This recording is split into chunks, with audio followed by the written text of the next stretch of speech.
음향 시스템 설계 쉬운 6번째 시간. 이번 책 음향 시스템 설계 교재 7장 마이크. 오늘은 마이크로폰과 팬텀 파워에 대해서 이야기해 봅니다. 마이크로폰은 다이나믹 마이크와 컨덴서 마이크로 구분할 수 있습니다. 다이나믹 마이크와 컨덴서 마이크로 구분할 수 있고요. 다이나믹 마이크는 무빙 코일 마이크와 리본 마이크가 있고, 컨덴서 마이크는 컨덴서 마이크와 일렉트릭 컨덴서 마이크로 구분할 수 있습니다. 대부분의 우리가 핸드 마이크로 사용하는 마이크의 거의 90%는 다이나믹 마이크고요. 90%는 다이나믹 마이크고, 컨덴서 마이크로 핸들을 만드는 경우가 쓰는 경우가 있는데 한 10% 정도가 됩니다. 그리고 이 컨덴서 마이크라고 사용되어지는 건 대부분 일렉트릭 컨덴서 마이크예요. 일단 무빙 코일 마이크에 대해서 얘기해 보면, 무빙 코일에 보면 보이스 코일이라고 하는 게 있고요. 보이스 코일의 자석 사이에 보이스 코일이 있고, 이 다이어그램 필름 망막인데, 이 필름 망막에 이 보이스 코일이 붙어 있어요. 그래서 소리가 여기를 때리면 망막이 상하로 움직이고요. 코일도 같이 붙어 있으니까 상하로 움직이고, 여기에서 전기 신호가 나옵니다. 전기 신호가 전자기 유도 방식에 의해서 전기 신호가 나오게 되고, 이 전기 신호를 증폭해서 오디오 신호로 사용하죠. 어디서 증폭을 해요? 다이나믹 마이크는 믹서의 프리 앰프라고 하는 부분에서 증폭해서 라인 신호로 만들죠. 신호로 만들어서 사용을 해요. 근데 컨덴서 마이크는 여기 다이어그램에 백플레이트가 있고요. 컨덴서라고 하는 게 모양이 이렇게 생겼습니다. 전자기 기호로 붙어 있지가 않죠. 그래서 소리 신호가 여기를 이렇게 때리면 요 판이 좌우로 상하로 흔들리면서 여기에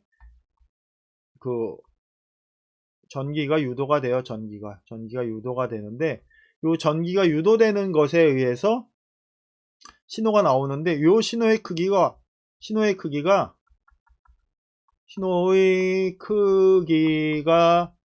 다이나믹 마이크보다, 그의 신호보다 얼마나 작냐면 100분의 1에서 1000분의 1 정도밖에 안 됩니다. 그러니까 뭘 해줘야 돼요? 증폭을 해줘야 됩니다. 증폭. 어디서? 마이크 내부에서 증폭을 해주니까 이 신호가 어떻게 돼요? 나중에는 컨덴서 마이크가 다이나믹 마이크보다 큰 신호가 나오게 되죠. 마이크 내부에서 증폭을 했기 때문에 다이나믹 마이크보다 큰 신호가 된다. 다이나믹 마이크보다 큰 신호가 된. 왜? 마이크 내부에서 증폭을 해줬기 때문에. 그렇습니다. 그리고 또 한 가지는 주파수 응답에 대해 생각을 해봐야 돼요. 주파수 응답 생각해 볼 때, 요 보이스 코일이 있어요. 보이스 코일. 여기 보이스 코일이 어디에 붙어 있어요? 다이어그램에 붙어 있죠. 소리가 다이어그램을 때리면 다이어그램이 왕복 운동을 하고 코일도 왕복 운동하게 될 텐데, 이 무게가 크죠. 그래서 주파수 응답이 어떻게 돼요? 응답이 안 좋음. 글자가 좀 이상하게 써졌네요. 안 좋음. 근데 컨덴서 마이크는 이 다이아프레임만 있어요. 보이스 코일이 없어. 소리를 치면 소리가 좌우로 흔들리는데 가볍게 흔들려요. 그래서 어떻게 돼요? 주파수 응답이 좋음. 그래서 다이나믹 마이크에 비해서 결국은 어떻게 돼? 다이나믹 마이크에 비해서 컨덴서 마이크는 주파수 응답이 좋고 출력이 큰 신호가 되죠. 큰 신호가 된다라는 거예요. 그래서 다이나믹 마이크와 컨덴서 마이크의 차이에 대해서 이해를 조금 하셔야 됩니다. 일렉트릭 컨덴서와 컨덴서의 차이는 무엇일까? 컨덴서 마이크는 지금 여기 그림에 보이는 것처럼 이렇게 동전 하나만한 사이즈가 됩니다. 최소 50원에서 크면 100원짜리 사이즈 정도의 그 크기가 되고요. 일렉트릭 컨덴서는 헤드가 작아요.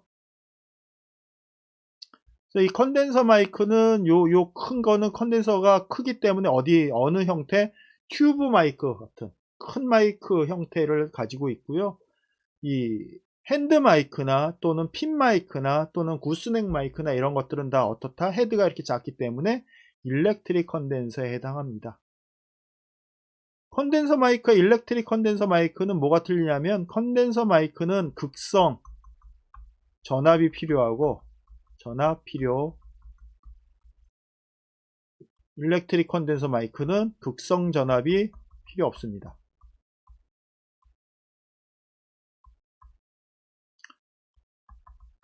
전압이 필요 없다. 이거는 필요하고. 왜 그러냐면 일렉트릭 컨덴서 마이크는 다음 페이지에 다시 설명할 텐데 고분자 물질로 극성을 만들어 놨어요. 그래서 영구 극성을 가지고 있습니다. 그런데 컨덴서 마이크에는 극성이 표시가 되어 있지 않기 때문에 이 극성에도 전압이 필요한 게 컨덴서 마이크다. 그리고 사이즈가 크다. 음질은 더 좋겠죠. 물론 녹음용으로 사용되니까. 리본 마이크에 대해서는 다른 책에서 좀 참고하시기 바랍니다. 이것까지 설명하면 시간이 길어져서 넘어가도록 하겠습니다.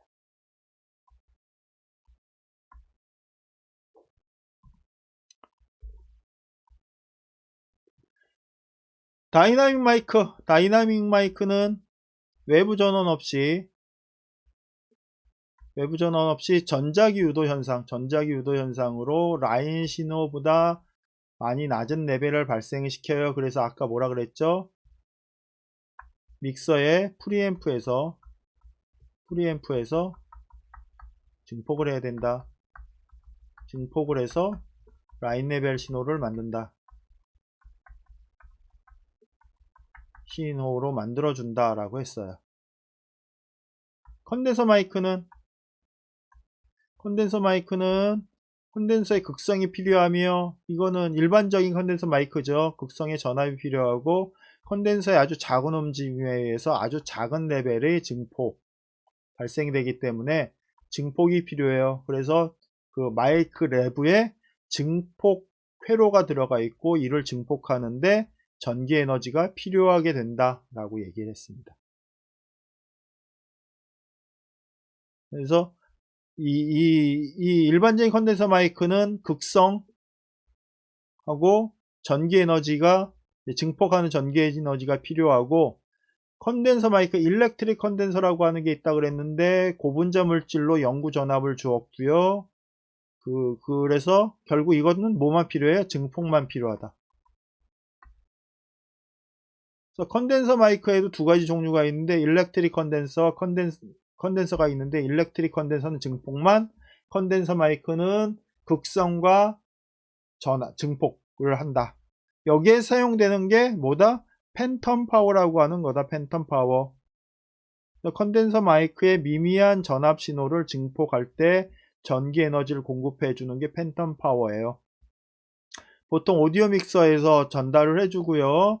플러스 48V를 공급해 주는 방식으로 되어 있습니다. 물론 뭐 24V를 주는 팬텀도 있고 36V를 주는 경우도 있고 이런 경우가 있어요. 그래서 뭐 어느 마이크에는 9에서 52V까지 사용할 수 있다라고 표시되어 있는 마이크들도 있어요.